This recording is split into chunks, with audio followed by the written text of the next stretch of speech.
based on pleadings of what I've seen so far. I'll try and be as concise as possible in terms of what I understand things to be and what I see in the documents. First of all, just as some background in this case, I would point out a couple things that are strangely not contained in much of plaintiff's pleadings. As a threshold matter, if you read the pleadings, it looks like we're talking about Prestonwood Baptist Church or that there's hundreds or thousands of members. This is a church that has 18 members. So we are not talking about a heavily hierarchical structure with lots of committees and subcommittees and things that you find in the Pentagon. This is in fact 18 members. The church was founded back in 1990 by Miss Lee, one of the defendants. She started the church. And another important point is the only real asset of the church is the church itself and the land it sits on. That land was purchased about 20 years ago for $1.6 million. Defendant Lee and founder of the church put in $1 million of that of her own money. And what we're really talking about here is in the current values likely double that number. What we're talking about here, unfortunately, I think is a money play, an attempt to wrest control of a property that's worth $3 or $4 million from Miss Lee and the church as it's existed since its foundation in 1990. The documents are, as best I can tell, a complete disaster. Mr. Gaines tries to parse it and sort through it. Understandably, they interchange definitions that don't have any meaning. They just don't really make a lot of sense. And we can pick through that, but I think I got a couple of targeted points that I agree with plaintiff on, and that may resolve what we're talking about today. Where this wound up was back in about 2 years ago, roughly right about the time COVID hit, the pastor of the church quit, moved back to Korea, leaving the church without direction. When you're talking about 18 members, the pastor is running point, as you can imagine, through much of this. Pastor quits. Something called the steering committee is a heavy focus of the plaintiff in this case. Importantly, this steering committee concept, it's certainly set forth in the document. It says there'll be a steering committee. It doesn't say how the steering committee is going to be selected. Plaintiff in its pleading says the elders select it. Well, okay, but the elders, I'm not even sure there are any elected elders of the church to begin with, and plaintiff doesn't present any evidence of it. My understanding of what happened is Mr. Park, who's behind the plaintiff's position in running this from the plaintiff's standpoint, just said, I'm the steering committee. And they just put together a steering committee without any structure, vote, certainly no church vote. There are no minutes from the members of the church voting for the steering committee. He just said, I'm the steering committee, and ran it for about a year or so, started taking unilateral action, including changing directors without vote of church or even telling anyone. He went in and changed the directors with the Secretary of State, started taking some unilateral action.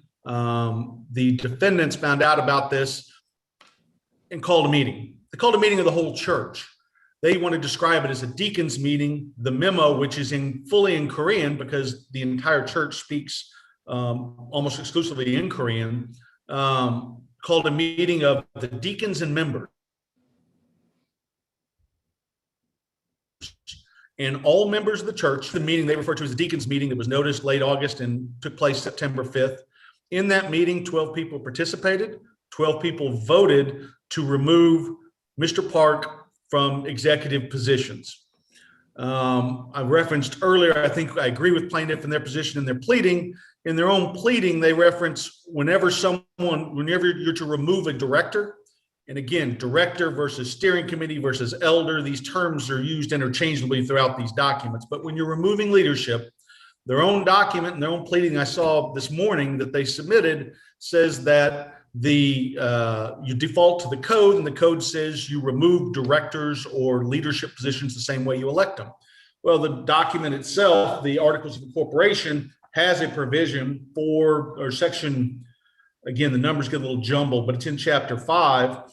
You have to have 2/3 vote to elect pastors, elders, deacons, deaconesses. That's the leadership of the church. That meeting took place. the members of the church voted on September 5th to remove Mr. Park. And consistent with plaintiff's own pleadings, that's the procedure for removing someone. Even if they somehow want to claim that meeting was not valid, which they certainly will because they lose outright if it was valid. Even if that vote of the church membership is invalid, they still want to say that they're entitled to remove defendants from their role as leadership unilaterally at this quote steering committee level. That's not in the documents. It's not consistent with their own pleadings. There has to be a vote of the church to govern the church. That's what transpired on September 5th. That's what happened that led to this moment, because after that vote took place, as a somewhat aside to give some flavor of what's going on, apparently Mr. Park showed up at the church with a Rockwall sheriff in Dallas County. So the sheriff didn't have jurisdiction, showed up with the sheriff, told everyone to leave. The sheriff told everyone to leave the church or he would start arresting people. So the level of interference in sort of the nature of the, I don't want to say violence, but I want to say interference amongst these parties is of a concerning level. That's why the Dallas sheriff has now gotten involved, the Dallas police, to stop what's gone back and forth, which is Mr. Park showing up. He's changed the locks on the church twice during the week. And the church has had to go back and change its locks back. And that's why the police are now involved. So in terms of removal of defendants, they want to say they can do it at the steering committee level, but the own document requires a vote of the membership, which occurred on September 5th. They don't like that because they lost that vote. But whether that meeting, and I understand this is just a lawyer talking who's known about this case for 12 hours, but Ms. Lee can testify to this as needed, but this meeting took place on September 5th, and that's how Mr. Park was removed. And in response, he said, I control the steering committee and I kick everybody else out. And now they've moved for a TRO as the parties go back and forth to try and wrest control of this church. That's best I can tell what I see in the documents, how it's supposed to work. All right. So I get this. So Mr. Gaines, do you agree with we're kind of in an unusual situation on TRO. You submitted all the documents. Most of them are in Korean. Mr. Ellis has, I guess, maybe a different interpretation. Maybe it's a different translation, or maybe it's a different interpretation, or just he's maybe picking out different things out of those documents than you are. Do you contest that he is providing an accurate statement of what the translated documents say? Yes, Your Honor. There's nothing at this church that has a need to go to a membership vote. When a church in its highest governing level of authority governs a church, that's the equivalent, as it was stated in the briefing, as directors. They're not called directors in the documents. As a matter of fact, in 2009, I believe, we have an amended certificate of formation that was filed with the Secretary of State. And one of the statutes that I did not provide to the court, it's when there is a discrepancy between a certificate of formation or articles of incorporation and then the governing documents, that the certificate of formation amendment will control. And if I could just briefly share my screen here, I can provide to the court where it explicitly says that members do not have voting authorities. Go ahead.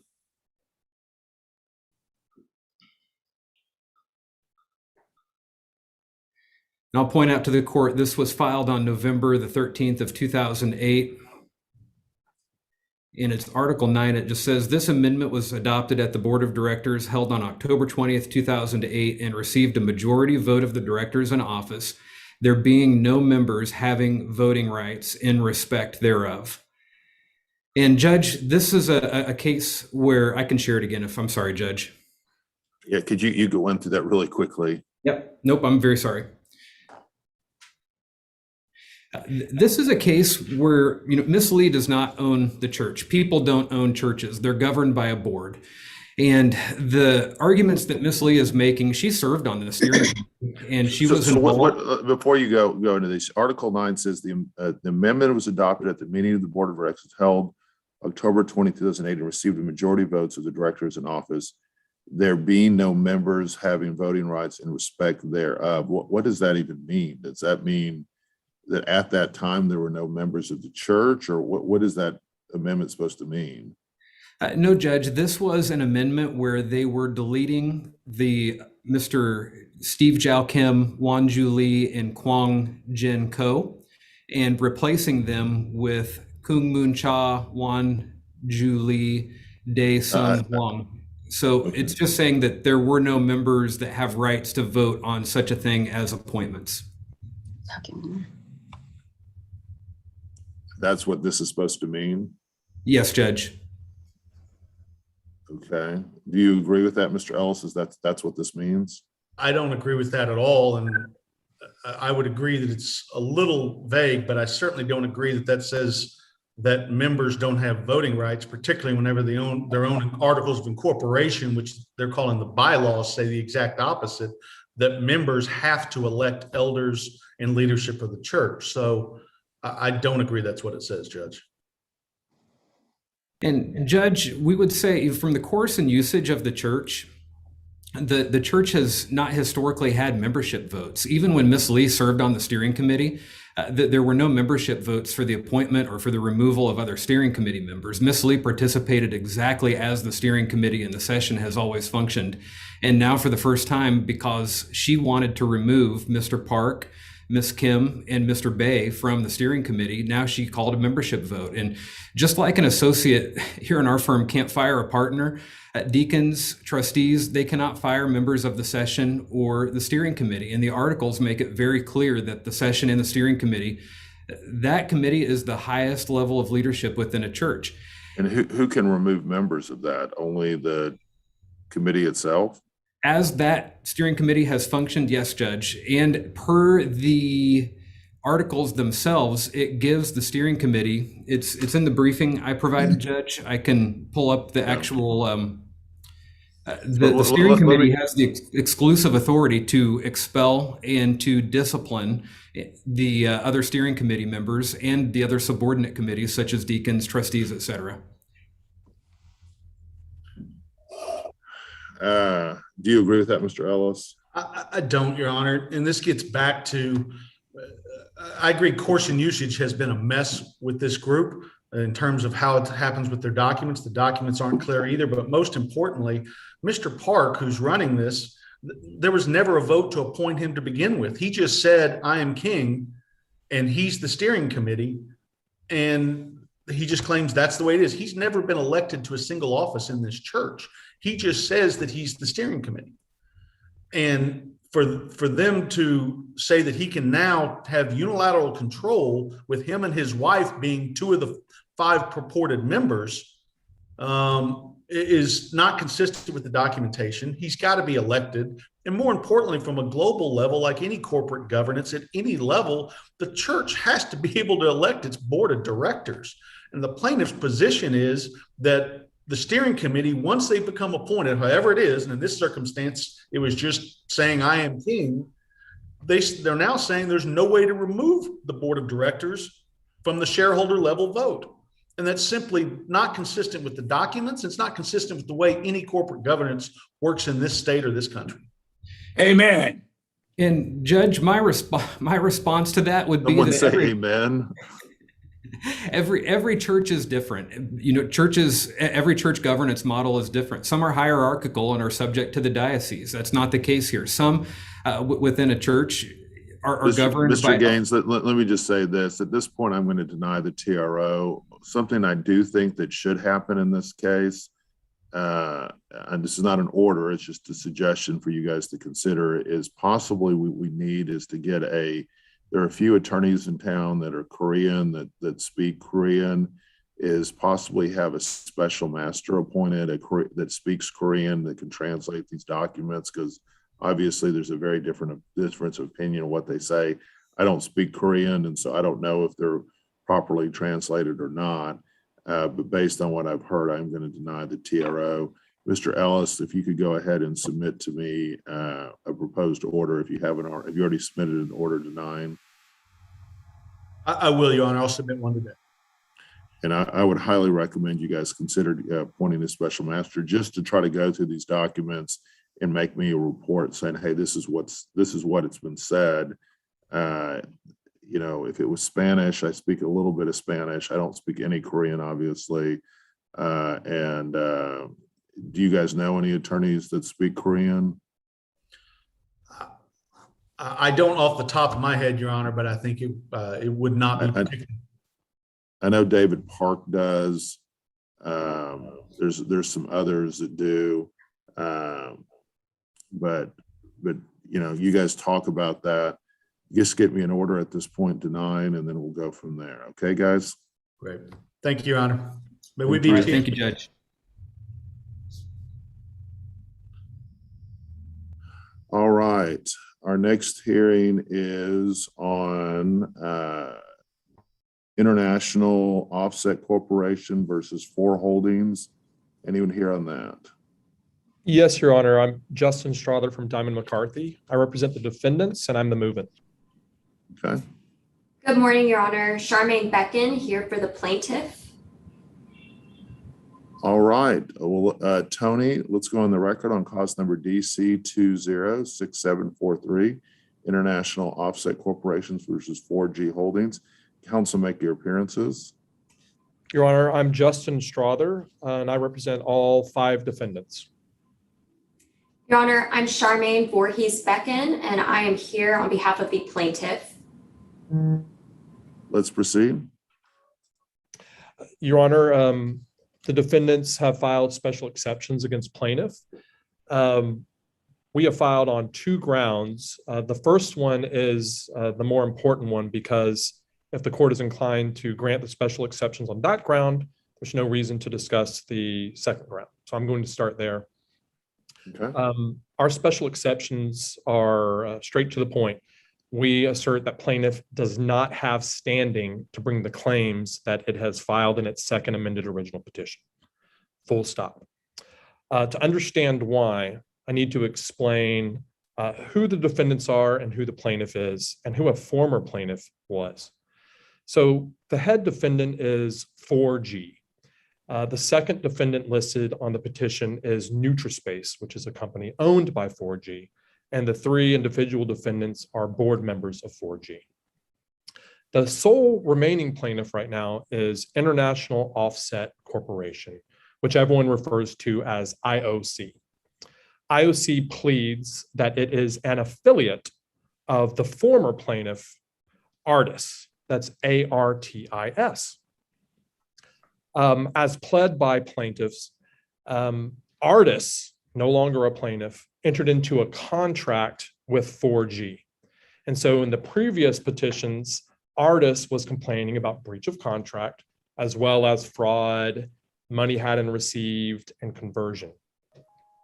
But with the second amended original petition, the owner of those 2 companies made the impermissible strategic decision to jettison Artis, who, if anyone's an appropriate plaintiff, it was Artis, jettison Artis and instead adopt the mantle of its affiliate, IOC, and bring the exact same claims of fraud and negligent misrepresentation based upon the same facts, all within the context of the contractual relationship between Artis and 4G.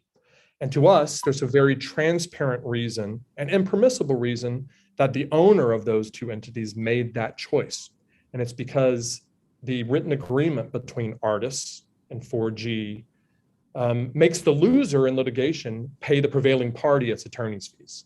And so the owner of those 2 entities has decided he wants a free bite of the apple. He's going to bring the same claims and avoid the risk of having to pay my client its attorney's fees should he lose. He's not allowed to do that. And it's plaintiff's pleadings that make it clear that he doesn't have, or his entity IOC does not have standing. He admits that it's the Artis contract with 4G that creates the relationships. But are they asserting breach of contract claims or fraud claims? Now they're only asserting fraud claims, but all of the fraud allegations, which were repeated in the previous incarnations of the petition, were in the context of that contractual relationship, Your Honor. And the case law that we cite in our special exceptions says very clearly that representations made to one party can't support a fraud claim by another party.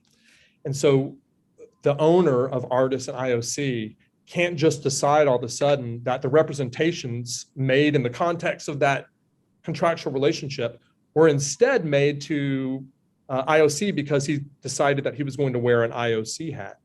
No more so than if I were to enter into a contract, Your Honor, with Tesla to supply widgets, and Mr. Musk and I negotiate, sign an agreement, and begin our relationship, representations made back and forth. When the relationship goes awry, Mr. Musk can't say, you know what, I'm writing you a demand letter from SpaceX, and I'm going to sue you as SpaceX so that I can. You don't need a demand letter for a fraud claim, though, right? You just need that for a contract claim to get attorney's fees, correct? Well, you're right. I would argue that attorney's fees aren't recoverable under Chapter 38 for a fraud claim, but if they were, they would still have to write the demand letter. That's kind of a superfluous fact that I threw in there. My point is that an owner of multiple companies can't be in a relationship and have Your Honor, contracting parties. Contracts exist for a lot of important reasons, but one of the most important is for those contracting parties to look at what the risks are and assign the risks in writing. And so the two parties here, Artis and 4G, entered into a relationship. They decided that the risk of loss in litigation should be borne by the loser. And so those parties should be required to live up to those terms. You can't artfully plead around that, and you can't artfully transfer standing from a party that does have standing to its affiliate to avoid that contractual term. Ms. Voorhees-Becken? Yes, Your Honor. So the key thing there is that our second amended petition, which was filed back in October of last year, defendants have nearly a year later filed their special exceptions. The point is the second amended petition does not have a breach of contract claim. That's not what this lawsuit is about currently, based on the pleadings, which is what is reviewed in the court's review of a special exception hearing. The case is based on the defendant's fraudulent conduct and misrepresentations regarding a transaction involving investing, marketing, distributing the glucose reverse product in Mexico. The point there is this is dealing with a Mexico market, and the principal that counsel is referred to as owner of both companies, Artis and IOC, had a deposition and testified that Artis and IOC are distinct because Artis deals with domestic markets, whereas IOC deals with foreign markets, such as Mexico. And that's what's at issue in this case. There is no breach of contract claim. Ms. Voorhees-Becken, Mr. Struther, I believe, said that there's case law that indicates that there's, I guess, an absolute bar if you have one company, that another company can't make an assertion on behalf of a different company or a company that's not a party to a contractual negotiation cannot make a fraud allegation arising out of that contractual negotiation. I think that's what you were saying, Mr. Struther, correct?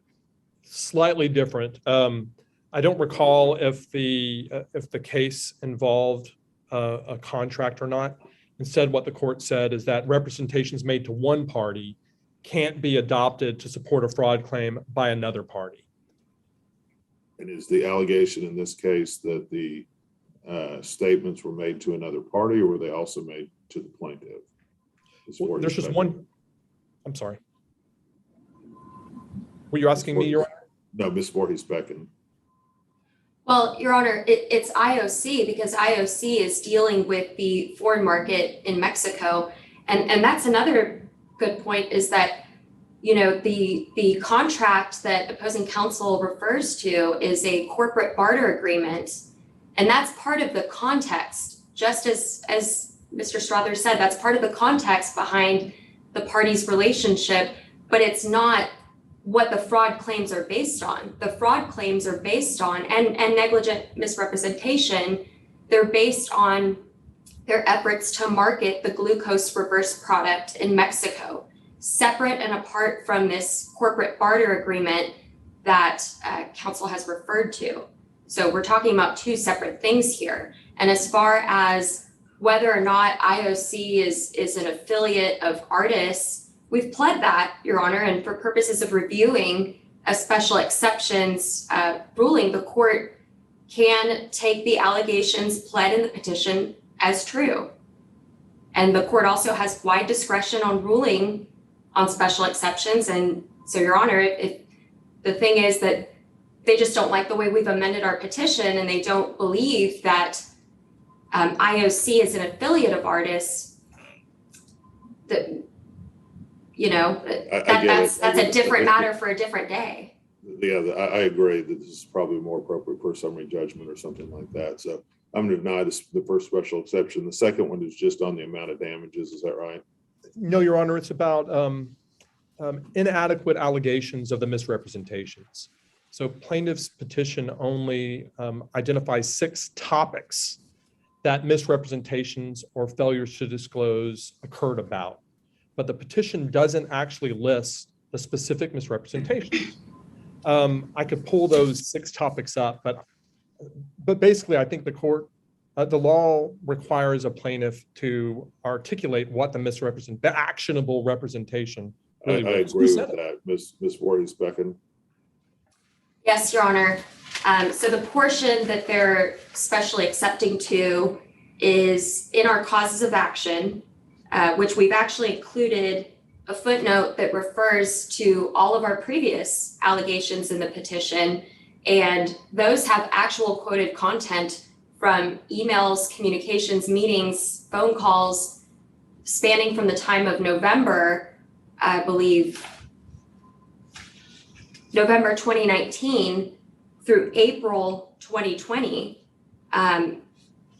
Your Honor, I'd argue that we have established the fair notice pleading standard, and under Rule 45B, it simply requires that an action must be stated in plain and concise language. It does not require the plaintiff to describe the evidence in detail in its petition. But I will say, throughout our petition, we do have quoted content from emails and phone discussions and meetings. Mr. Strother just refers to these categories, which. Mr. Strother, why is that not sufficient? What's in the footnote? Well, I'm not sure what she refers to as the footnote. What page is the footnote on the petition? Page 15 of the second amended petition. We have causes of action, and I can screen share. I can try my hand at screen sharing it. No, I'm looking at it, Your Honor, but that just says plaintiffs incorporate and adopt by reference all of the preceding paragraphs and sections into the respective causes of action. That doesn't, there is no, sincerely, there is no sentence in this petition that says so-and-so told a lie to plaintiff when so-and-so said blank. Instead, the way it reads, Your Honor, is all defendants, like how can everyone make a simultaneous misrepresentation, but all defendants committed fraud against plaintiff and made material misrepresentations, false statements, and false promises, and failed to disclose facts to plaintiff regarding the lack of an agreement with Signu Pharma for 60,000 doctors in Mexico to prescribe or distribute the glucose reverse product. That's one of 6 topics. But I'm going to go ahead and grant the special exception. I'm going to order you guys to replead within 14 days. Have you submitted an order to that? So go ahead and Ms. Voorhees-Becken, go ahead and prepare an order that details both of these rulings. Make sure it says at the beginning of the order that it's was considered on October 15th. The hearing was held on October 15th, 2021. Make sure you email that to Rhonda as well as e-file it with the court. All right, guys, thank you so much, and we appreciate it. And we got to go to the next hearing. Okay. I'm sorry. Could I have 60 more seconds, maybe 30 seconds?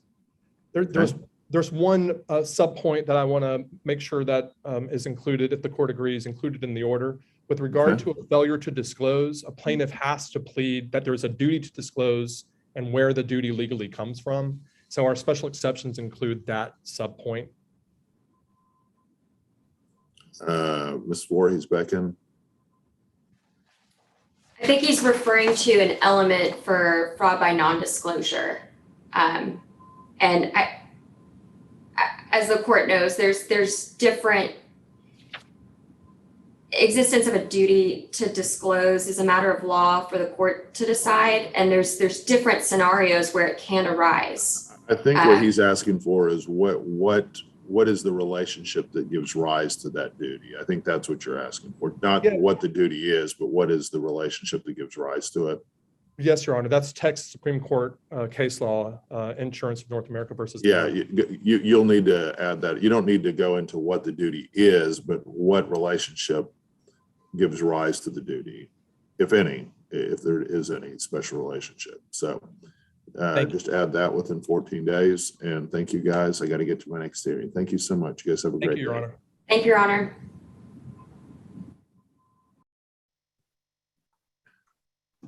Okay, let's get to the next one. Our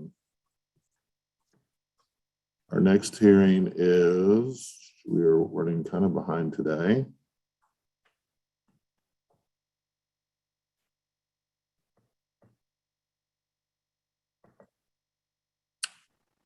Is Sherry Rochelle Lowe.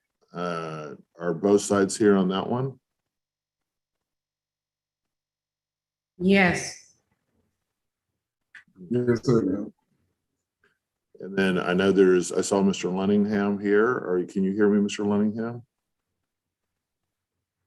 You need to unmute.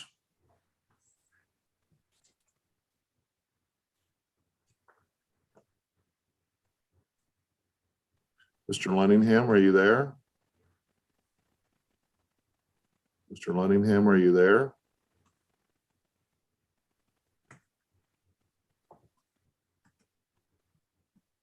Mr. Lunningham, you need to unmute. How's that, Judge? Good, good. I tend to think given the kind of sensitive nature of this case that we probably want to